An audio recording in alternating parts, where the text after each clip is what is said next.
Welcome to the Signal Pres podcast.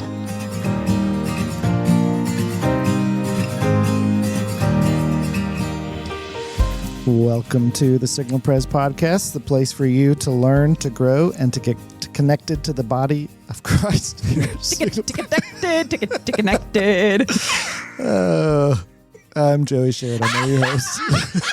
And I'm so happy to be here. I'm Abby Hutto. I'm also one of your hosts. Yeah, here we are down the podcast. You know what? There's a lot to be happy about today. It's a beautiful day. It's It the is first a beautiful day. beautiful February day we've had in a Do second. you think we've turned the corner? No. Or did you see your shadow when you walked outside this morning? No, it's a Monday morning, so it was too early. That's right. On You've been my here way a to the long time. men's study. So, yes. But you think we still have a little more winter to go? I think that, it'll probably snow in April or something like that. Yeah. That's how it was in Ohio. Yeah. You would come outside like a vampire into the sun in your white pasty skin, and you'd get all excited, and then it would snow on you. Well, even if we might not always be sunny moving forward, we do have a wonderful sunny presence with us in the podcast. It's Amanda Bowen. Amanda Hello. Bowen. She is so sunshiny. Well, that's that a is good very word. sweet. I'm a sunshine girl. I'm not a winter girl, so I'm ready for the Yeah, corner we're to getting be there. turned. Yeah. So. Among all those things, you're also an author. Welcome, author Well, what Bowen. I've learned is that anyone can write a book. That is not true. That's not Amanda, true. don't But say yes, that. no, not true. by definition, I'm an author. I've finished a book that That's I'm right. really excited about Exactly. talking about So today. Name exciting. it, claim it. Name it, claim it. So Amanda recently published a book that we teased on the podcast when Amanda was with us a few months ago with Scott called I Get to Go to Church Today, a little book about big church that Amanda wrote the text for, and a friend of hers, Sarah Robbins Powell, did the beautiful artwork for. And so we wanted to champion Amanda's work and have her on the podcast and talk about the book and why she wrote it and all the things. But before we did that, Abby wanted to make someone go through a gauntlet, and so she's got a quiz. That's right. I do have a quiz, Oh, but it's boy. a game. A It's game, not a not a trivia. quiz. Okay. Well, it's trivia, but Okay. it's fun. Oh, gosh. Okay. Okay. So, in honor of the genre in which you are now an author, Oh, boy. I'm going to read just a few little quotes. And if you just try to guess the author or the book. Are these kids' books or Yes, they're grown-up all books? kids' Okay. books. Yeah, no, I wouldn't. Call me Ishmael. Okay. Moby Dick. Moby Dick. Herman Melville. You got it. I You got it. She's got that. All right, so number 1. You have brains in your head. You have feet in your shoes. You can steer yourself any direction you choose. Who said it? I mean, it sounds like Dr. Seuss. It is Dr. Okay, the places you'll go. Yes, Boom. Yay! Hooray! Okay. That was a good one. Yeah. Okay. Here is. Okay. Sorry. I have to scroll through because I did pick some specifically. Okay. Real isn't how you are made, said the skin horse. It's a thing that happens to you when a child loves you for a long, long time, not just to play with, but really loves you. That's when you become real. Velveteen Rabbit. Very good. Okay, Where are our good. sound effects? She's winning it like she's winning. All right. Okay. Y'all are Every time making she me feel gets really one right. Okay. good about myself right now. All right. Oh, except it's just really long. It does last for a Okay, second. here we go. Okay, we've gotten through 2 of 5. You're doing great. Okay. You're braver than you believe and stronger than you seem and smarter than you think. This was a little harder. Oh, I mean, I want to say it's like a Narnia book, but I don't think so. The character goes, think. Think. Oh, Winnie the Pooh. Very good. Okay, yay! Tut. Okay. So some of these, are a little bit. Okay, this is technically a children's book. But I think Joey also really likes this book. Okay. There is nothing like looking if you want to find something. You certainly usually find something if you look, but it is not always quite the something you were after.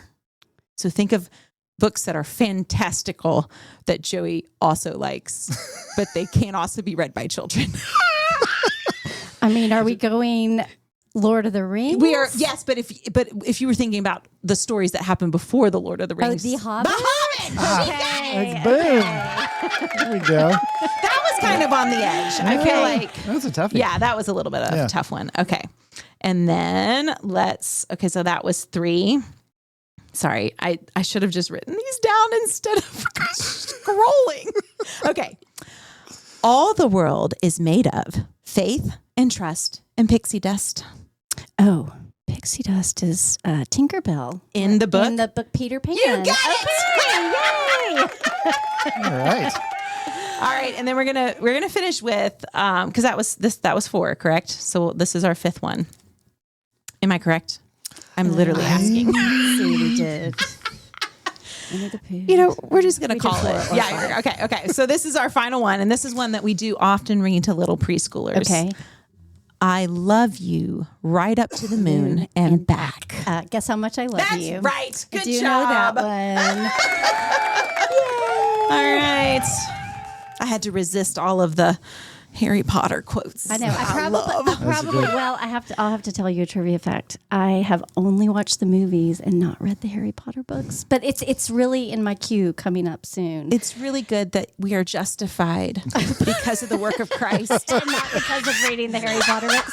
But I'm excited because I still have that adventure before me because all my children tell me the books are better than the movies. So good. And I really do love the movies. Yeah. I think mostly because they're tied so closely to my kids' childhood. Yes, and my I memories. know. It's precious. Yeah. It's great. I feel about that series about like, you know how when you read a series and you finish the last one and you feel like such grief sad, yeah. because you're like, I'm never going to get to read these again for the first time. Right. But then as you get older, you forget things. And so when you go back and read stuff, sometimes it is like it's for the first time. That's See, true. old age, it does have its benefits. It has blessings. Thank you for playing my little game. Thank you for being benign in that game. So that was good. That was, yeah. I mean, clearly you've done your research, as you were writing this book, you delved deep into the world of kids. Literature. That's right. Children's literature. Kids literature. What a Fantastic. great genre to write in. I love kids literature. Yeah.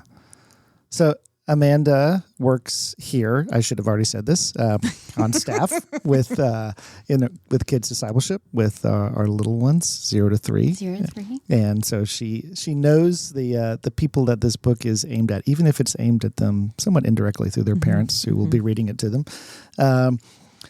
But this book, not everybody writes a book, right? And so it takes like something to kind of have the courage to decide to put pen to paper or fingers to keyboard, as it were. Yeah, I think I'm kind of a pen to paper first. So it's probably pen to paper before fingers to keyboard on this. And it takes that passion has to go quite a ways, right? Because this is not a process that happens like over the course of like a week, right? And there's bumps along the way, and people who say, "Hey, this is great, but this isn't the place for this," and stuff like that. So it takes like a heart that feels called to do something like this, to write a book. And so what was your why for this book?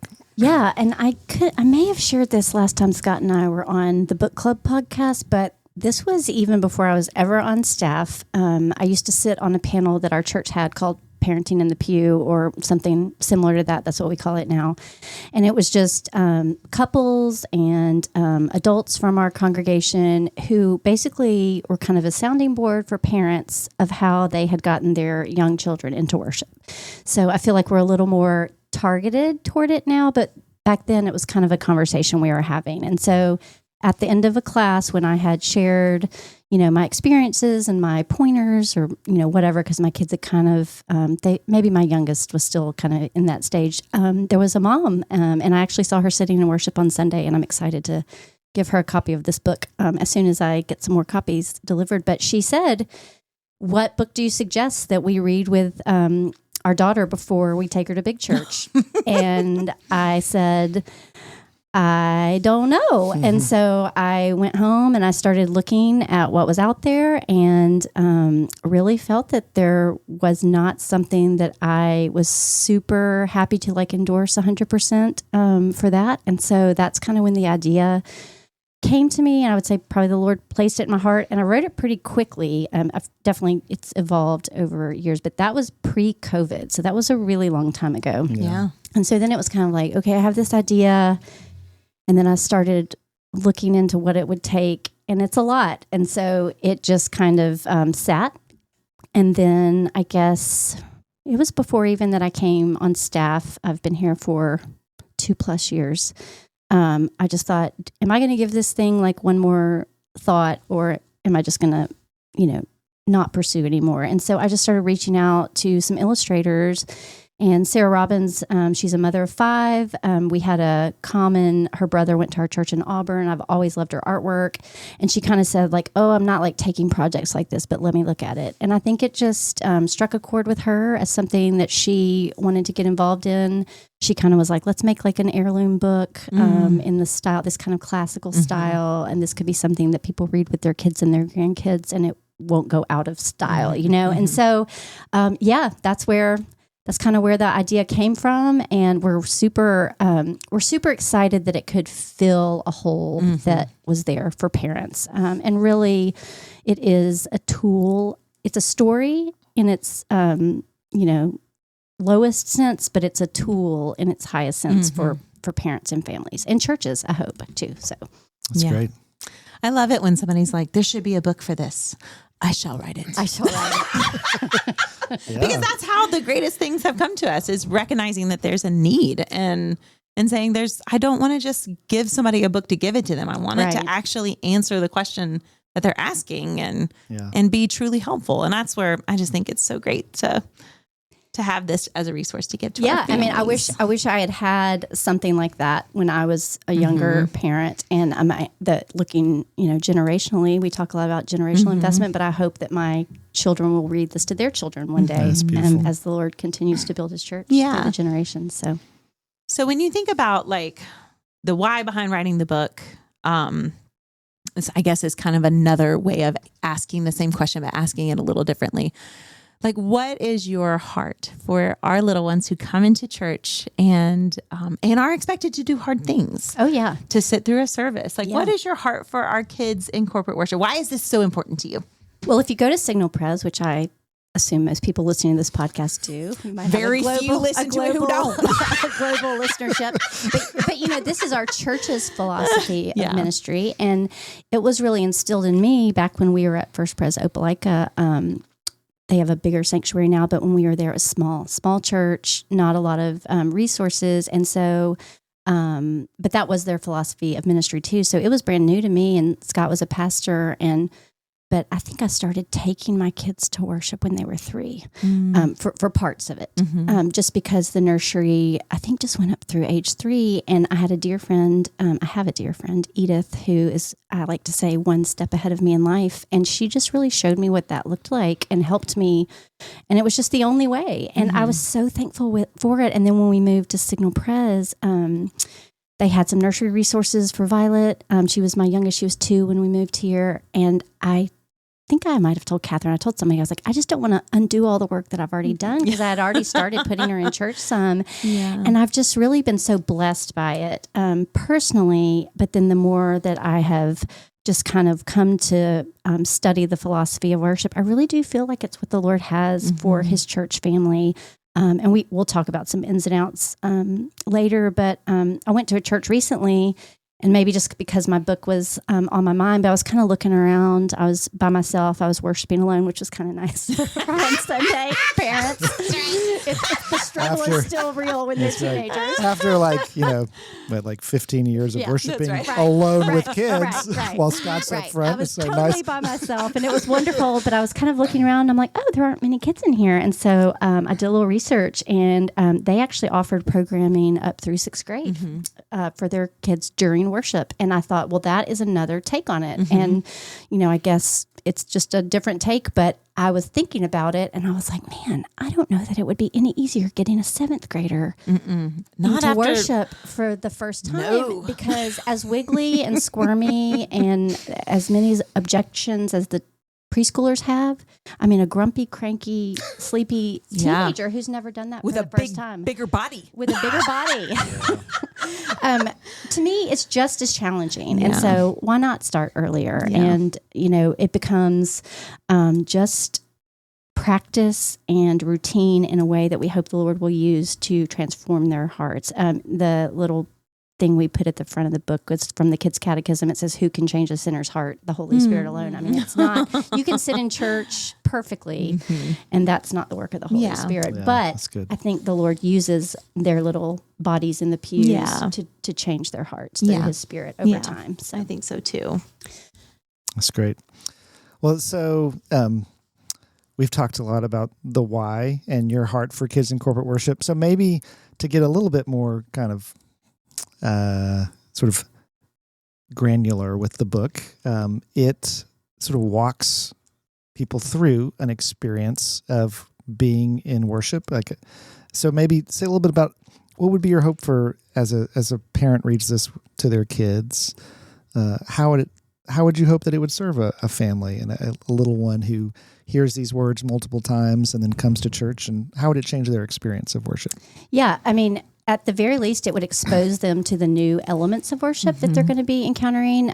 We do the Teach Them to Worship curriculum for Kingdom Kids, and so they're getting that. But even before that, when they're little and they haven't been anywhere, maybe the first time they go up there, it can be pretty daunting because all the sights and sounds are different. So it kind of gives them a baseline for what they might see.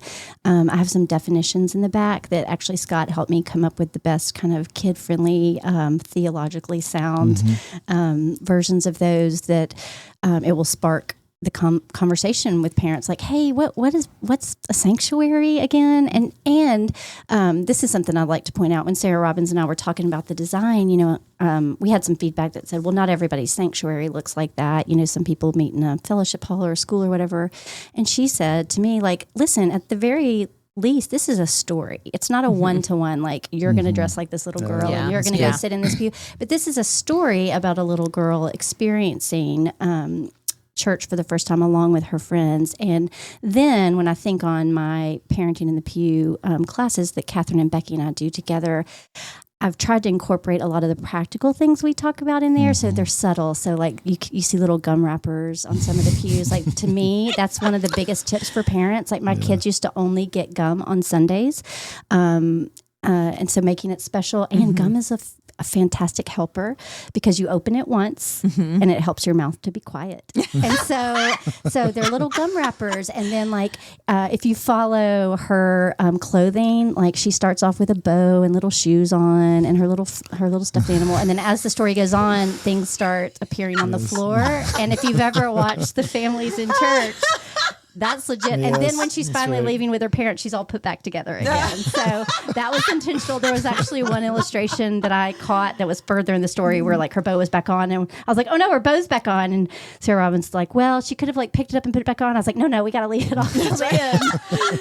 So she called that a story within a story. So you can kind of look at her little stuffed animal. You can look at her Bible. You can look at her little toys and kind of how they make the journey with her. But my hope would be that parents could see their own struggles in it because, it talks about them being wiggly or them trying to be quiet or them wishing they were in the nursery or them being hungry. And these are all like real challenges for parents. Yeah.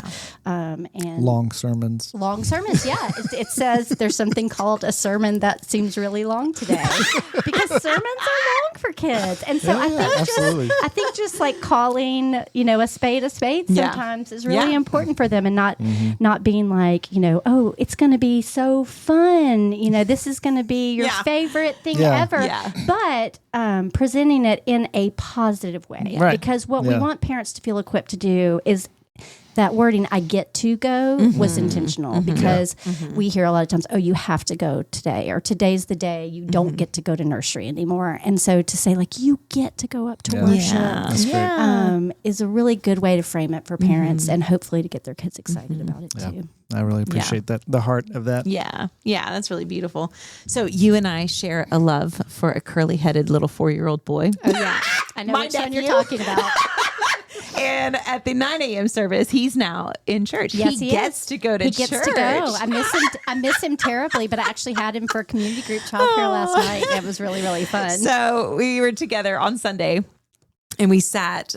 They came to sit with me, which they saw me and headed straight toward me, and I was not sitting in their normal spot, which was I should have chosen better, but I got us a little too close to the choir loft. So when the trumpeter started going, it was loud. Oh, he just put his hands over his ears and he was like, "This is too loud for me." Yeah. And that's okay. I know. And I think what's beautiful about kids in worship is that's his natural response. And you can talk later about music styles and how some music we love and some music feels too loud to some people, but that's okay. Yeah. And like, because sometimes it's too loud for me, or sometimes it's too this or too that or whatever. Yeah. But he's just a little boy. I know, but it's such a good, I love, because my kids are 21 and 20, so it's been a long time since I had to parent much in the pew. Although sometimes I'm like, y'all cut it out. It doesn't ever totally stop.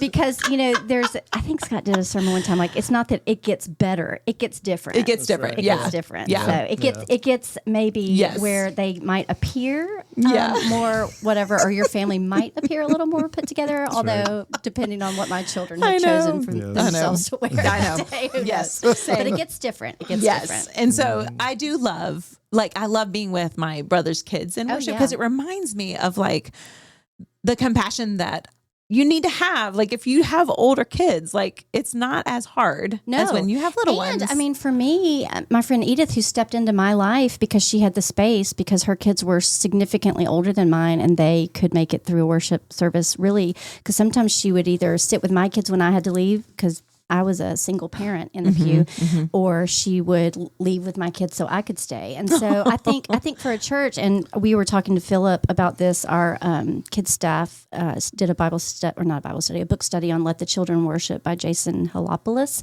And it's just the whole philosophy of having young children in worship. And I wish everybody would educate themselves about it, not just the parents. Yeah. My book might not be for everybody, but there are books for everybody that just talk about, how we can welcome the children in, whether they're our children or our friends' children or our nieces or our grandkids. Yeah, because they're all our children when they're in that room. Right. It's God's family. Yeah. Yes. Yeah. And so I think that would be something helpful to hear you talk for a few minutes on, because this is like this. The struggle is real. The struggle is real. And I know this comes up a lot in Intro to Signal Pres. If you've been in a church where childcare is offered till older ages, to then come here and kind of assimilate in. Yes, to have to assimilate in. Yes. So we would love to hear, like, what is some advice you would give parents who are engaged in what sometimes feels like a struggle? Right. So the goal is really lofty, right? But the groundwork, like, don't stress about it too much. I mean, you've got this goal of like, I want my children to know the Lord through worship. But it's not going to look perfect, and it's going to look noisy, and you're going to feel defeated. You're going to have good Sundays and bad Sundays, but it's okay. I mean, it really is. I talk practically about things with people, like, you want to set Sunday apart like God asks us to do in like a positive way. Like we would do a special breakfast or something. On Sundays, my kids would have sugar cereals. I said, we'd have gum. So they would look forward to it. And, but I think the parents that I see having the hardest times are the ones that think like, I've got to do this right. Yeah. And everybody's looking at me. And as a parent, it does expose some of that idolatry of perfection and performance in us, because I mean, it is embarrassing when your child is loud or noisy, but expect it. Yeah. Like, expect that you're going to have to leave with them. And then I would say, when you leave with them, don't take them to the playground. Like I suggest that people, when Jack was little, I left church one time because I said, like, point blank, like, don't do that again. And he hit a thing again. And he said, can I go to the nursery now? And I said, okay, it was like that boundary had been crossed. And so the consequence was, not going to the playground, but dealing with that somewhere else. But when you leave and go to the greeting room or wherever where you can hear it piped in, still ask them to sit, still have your Bible open. Don't just let them go, do something really fun because they've misbehaved in church. Yeah. Oh, no. So while it's not been punished. Right. So while it's not about perfect behavior, it is about parenting the behavior that is going to help them succeed long term. Yeah. Well, and I love what you've just said is how many of us actually hold that forward as the goal. Like, I want my child to experience the love of God through worship. Right. That if that's what we're saying is the goal, then this is worth a struggle. This is a struggle worth having. Right. And I've heard it compared to, like when you have a newborn, you want them to grow. And so you wake up in the middle of the night to feed them. And it is really hard, but it's worth it hard. Yeah. it's worth it to lose sleep to care for your newborn so they grow. Yeah. We just have to orient our hearts around, is this worth it, or is this just something that I have to do? And it's a real shift in mentality. Yeah. Okay, I'm going to ask you a question that we didn't have you prepare for. Okay. So it's okay if you have to take a moment. It's all right. So that is excellent advice for parents of littles. What advice would you give someone like me, like someone who doesn't have little kids, but I'm in with other little children? Yeah. And just specifically towards your family? Well, just like me interacting with other people's kids. I would say if you don't have little kids of your own that you sit with, reach out to somebody. I mean, let them know that you are there, because there are real seasons where you feel just defeated if you haven't gotten to listen to a sermon in weeks.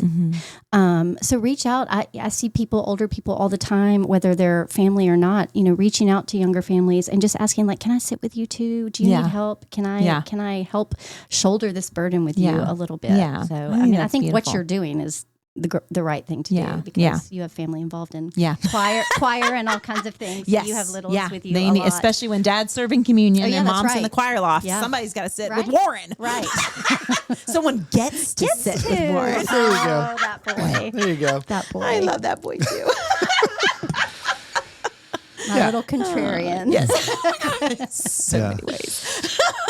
And it is. I mean, it's a battle for all of us at some point, Right. But to have kids in worship, and I do think there are times, oftentimes I'm sitting in the transept, and I have tried intentionally to like connect with families when I see them having a hard time, Right. just to know that it's not just like, oh my gosh, why are you here? Well, But and I just try to reach out. I'm not in every service, but I'm usually in one service. And if I see someone who's either just like, been worried about it and had a really good Sunday, or someone who really is struggling, I try to reach out with some encouragement, because it really is good to be known in that, and not to feel, like I can't come back next week because I made too much noise. Yes. Or whatever. Yes. Yeah. Well, and all of us can pray. So if you see a child who is like really struggling, you can stop and just pray for that child and pray for that family, that this beautiful big goal that we have for all of our children, no matter if you are 2 or if you are 92, that you will experience the love of God through worship. Right. We can pray for that for each other, and just take a moment to do that and quiet your own heart. Yeah, Definitely. I think Abby both truly meant that and also was setting me up for a segue for the next 5 questions. I was trying to do that so subtle so that you would just look like I was giving you a moment to shine, Joey. That's right. But She teed it up. 2026. That's right. 2026. Is 5 a questions. year of Prayer. And so we're talking about prayer. So Amanda Bowen, what does prayer look like for you these days? Well, I was thinking about this, and I think prayer, I didn't want to say desperation, but I feel like prayer looks like a lifeline for me right now. And you two know, and most people probably know, that our oldest son went to college this year. And so really the parenting I can do for him is praying, because I do not have boots on the ground in his life anymore. And so I feel like that has exposed just this need just to bring so many things before the Lord about him, about my other children, about people in my life. And in a deeper way, I grew up kind of with a Santa Claus prayer life. And I don't mean that like I'm just praying for everything to go well for him or whatever, but just in a deeper way of the Lord having the people I love and myself, like keeping us in his perfect care and like what that looks like. And so I find myself praying less strategically, but more often these days. So as That's things great. come to mind. There's nothing like your kids leaving your house. It has been, really- and the good thing is that he's thriving and he loves it, but it is a different kind of parenting. Yeah. It does.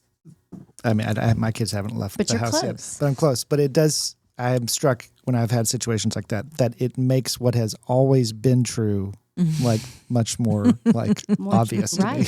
Right. That we have no control over Right. anything. Yes. And that they truly are in the Lord's perfect care. Yes. What you just said, I'd love for you to just drill down and say a little bit more when you said less strategically, but more often. Say a little bit more about what you mean by that. I mean, when I'm laying in bed at night, the things that come into my anxious heart, I find that the Lord has given me space, and even I'm having harder trouble sleeping these days.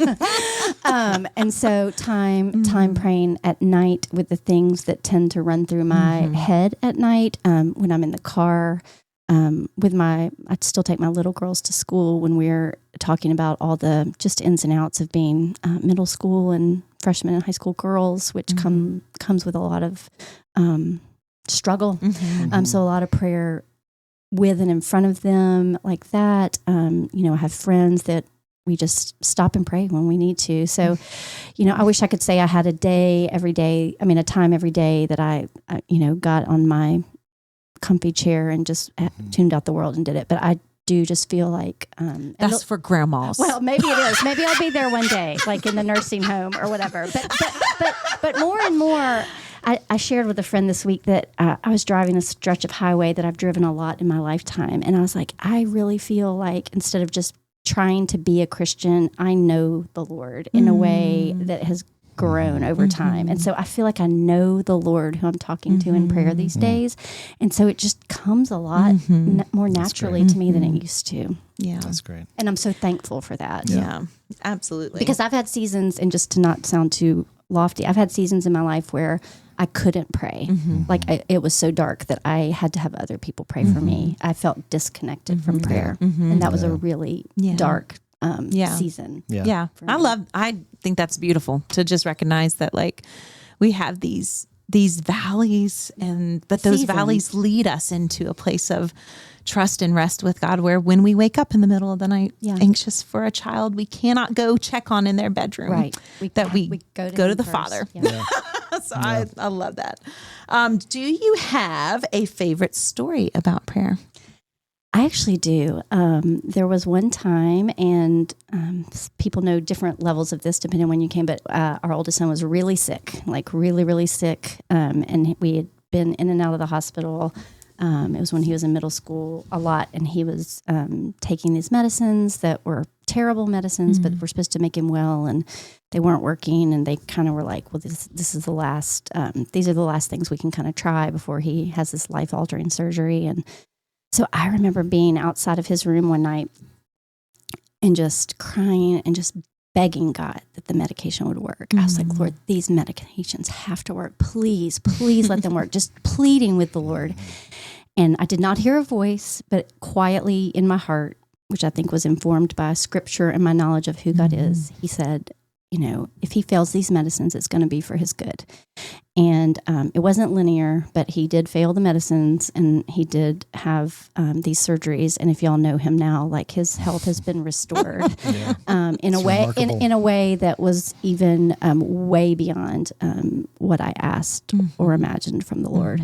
And so I'm always reminded, how we have those little like signposts of crying out to the Lord and him just answering me. And it wasn't like, oh, I'm going to cure him tomorrow, but it was like, if he fails this, it will be for his good. And that's what he promises all of us. Like, I'm working things for your good and ultimately for his salvation. But that was just a very tangible way that the Lord spoke to me through prayer, and I guess answered a prayer, but not even in the way I asked. Yeah. So that's really such a great example for us, because I think so often we come to him with like, this is the only way, Lord. Please do this. And I kind of did. I was like, please, please, please. And I mean, he kind of said no to that, but he said, what I do will be for his good. Yeah. So. Yeah. To connect that with what you just said previously about not knowing God personally, right. I do think that there's a real relationship between those two experiences. Like, I often think about when I'm praying for my boys, like, I recognize that oftentimes unconsciously what I'm saying is, Lord, keep them from pain, right. keep them from suffering. Right. When in fact, so often the Lord uses pain and suffering in ways that, if our lives were free of those things, we wouldn't be able to know the Lord. And I think as a good father, he wants us to say, I don't want my children to hurt, but that knowing him, we know that what he does is going to be good. So I've come a long way. He's brought me a long way. That's right. He's good. Well, continuing on the theme of hard things, what do you find hardest or most challenging about prayer? Yeah, I think just consistency and maybe just giving the Lord his due adoration sometimes. I can't even remember the little acronyms or whatever, but my need is so great that can really be the easy place for me to go. And we did our kids discipleship for nursery. We do the Jesus Storybook Bible. And the lesson maybe 2 weeks ago was on how to pray. And, the religious leaders are praying in big words with funny voices and all that. And the point was that you just can talk in your regular voice like you're talking to a friend or daddy. And that is so good. But then it goes through, we can tell God how good he is. And he can, and that's sometimes where I forget to go first. So kind of just reminding my heart in the ways that I tell him how good he is. That's really beautiful. Yeah, there's so many times I tell the Lord, I'm like, sorry, my prayers are so I just feel sometimes I do feel like they're really selfish prayers, but he takes my rags. That's right. Exactly. He's grateful to see our little faces show up. So, all right, we love this question. We love it so much, we continued it from 2025. And you asked me this question last time I was on here. So you have already answered this question. So, but we'd love to hear. I have a new way to answer it this good. time. We'd love to hear from you now, who you'd like to tell us about that has shown you Jesus. So I think last time I kind of fumbled an answer of my husband, Scott, who you all know. But in kind of the same theme, I will say through all of these parenting changes, which I would encourage and admonish the parents of young kids that parenting is really hard as they get older. Like it's been really just challenging trying to figure it out as we go forward. And Scott has really shown me Jesus in that, and that this is what he always says to me. He says, we're going to parent out of faith and not fear. And, like the Lord deals with us. And I just, I don't always, I'm a passionate person. I don't always receive that really well, but he's so wise in the way that he encourages me to go to the Lord with the things that I feel afraid about or don't know the answer to, or because there's really no handbook for a lot of situations that you find yourselves in. Well, how come they write a what to expect when you're expecting book for when you're expecting, but not like what to expect when they're about to be adults, or when they're like 17, or 15, when their frontal lobe is not fully developed, but you hand them the keys to a car, right. And so, and they start the decisions start to feel so much. Not that the ones when they're little aren't weighty; they are weighty, but preparing them to walk into the world and entrusting them to the Lord in ways that you haven't felt like you have done That's before. right. Yeah. When reality is we've never had control. Right. But you just sense that so much more. But he's really patient with me when I fail. And so that, along with the encouragement to parent out of faith and not fear. Well, that's a good word. Season. That's a good word for everyone who is parenting, no matter what age. Right. He's a good one. That's Scott Bowen. He's pretty good. Yeah. We have to talk about the little illustration in the back. So if anybody wants to find a little Easter egg, he'll love me for this. But my illustrator, we sent pictures back and forth when we were trying to design certain elements of the illustrations, like, what did we want communion to look like? Because that looks different in different churches. And what did we want the baptismal font? And how do we want the pastor be dressed? So I think at some point I sent her a picture of what Scott wears to the 11 o'clock service. And so there's a little happy pastor at the end of the book that I'm pretty sure is him. Yep. So boys and girls and parents, if you get the book, you can find Scott on the last couple pages of the book. Giving out a high five. A high That's five. right. That's right. Yeah, you can read the little page, Abby. Read that page. Okay, so the page says, bye-bye, I tell the pastor, and give a high five too. He leans and smiles and says to me, I'm very proud of you. Pastors, get to know the kids in your congregation. Exactly. There's so many pictures though that I feel like that was look probably like Scott that was in probably here, or like other things that you're like, wait, that's our stained glass. Yeah. So she everyone, definitely saw. Yeah. So the people at Signal Press will have a little more fun, Yes, probably we looking will. through the illustrations. And really quickly, just to take a second, what's the best way to buy this book? So it is an independently published book. So it is print on demand. And while it does appear across retailers now, the best way and the most direct way is to get it from Ingram Spark, which is the platform I'm using. So I don't know if y'all can do a link in the show notes or not. We can. We did show notes for the first time last week. I know you do show notes, but I didn't know if you can put a link. But I have a unique link in a QR QR code that will take you right to that site. And you can't right now. I'm really frustrated with Amazon because they're the only like platform that's not showing my cover art. But you can find it on like Walmart.com, Barnes and Noble, Amazon as like a retailer. But it's one more step in getting to them, and therefore one more step in getting to you. So just depending on how you like to get your book. Yes, we'll stick that in the show. And I know you have one more question to ask, right? But I want to say one more thing real quick before we move off this topic. Okay, but then I'm going to say one more thing. Okay, but then I'm going to say one more thing, then you say one more thing. Okay, so I would say if you are on social media, one of the best things you can do for an author is take just a quick picture of the book, your kid reading the book, or the book somewhere cute and fun, and just tag Amanda and I actually set up a little. It's funny when you're reading all these things about independent publishing. It's like, build your social media presence, and individually, I mean, I have like a couple hundred followers or whatever. I'm not a real social media guru, but I did set up a little page for my book. And so I thought as families start to get them, it would be fun to tag on, it's called Little Church Bag Books, which is the imprint I did it under, and on Instagram. Perfect. That's what I wanted to know. So that'd be fun to see people reading it. I know, it would be fun. Yeah. It's just fun for the author too, to get to see where your book shows up. Yeah. And it helps get the word out. Right. Absolutely.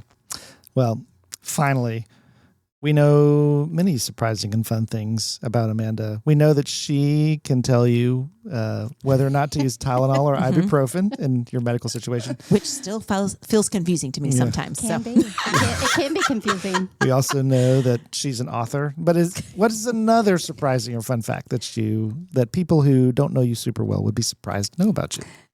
So this goes back to my middle school years, but some people know this just because I've started using it as my fun fact. But in seventh grade, I had a gym teacher who taught our gym class to play pickleball before pickleball was a thing. Early adopter. I know. And I was the Central Middle School pickleball doubles champion of my middle school. Now, don't ask me if I play pickleball now because I do not. But in seventh grade, I was really, really good. I feel like it's one of those things like riding a bike. I bet if we got you out on a court with Ken Pierce. I know so many people who have pulled their Achilles tendon doing it. I know we have to be careful. So, Yes. We're not in seventh grade anymore, but. And I haven't gotten on the pickleball wave yet. But yeah, I was the champion doubles. I mean, doubles. Apparently you started the wave. I mean, it could have been. It started and has just now hit its full fame many years later. That's really great. Yeah, I mean, who knows how many other schools were playing pickleball at that time? I think zero. You may have been the state champion. I don't even know. I mean, everybody was just so confused because we played it in our gym. She said, I think she had a regulation, court with the net, and I don't know how she decided. She was a tennis player, and I guess had picked it up along the way. Maybe, I don't know, did people in Europe play pickleball before we did? That's a great question. I don't know. Ken Pierce would know this. Maybe he would know the history of the pickleball. He's a big pickleball fan. Right. Okay. Ken Pierce plays pickleball in Cleveland, Tennessee, at the indoor facility. He and more than half, like 90% of the population. Exactly. Young and old. It's a growing movement among our people. But it's nice to know that we know a champion. You know a champion. There was my mom just cleaned out her closets at home, and she just brought me a box of stuff. And if I find anything in there, you need to wear it to work. Right. Your pickleball champion. Right. Trophy case. Well, thanks for being on the podcast, Amanda. This was fun. And everyone, go ahead and pick up a book for yourself or for someone who it'll be a blessing to as they parent their little ones in the pew.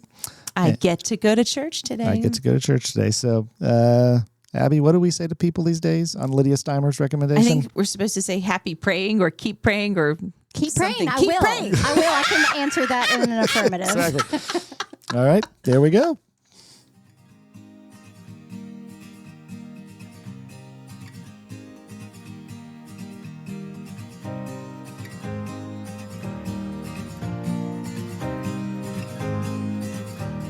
Thanks for listening to the Signal Pres podcast. I want to thank our extensive production team, beginning with Matt Broom, sound man extraordinaire. And thank you to Hannah Sutton and Jackie Carpenter for helping us out with all of our technical difficulties and making it possible for you to listen to this podcast.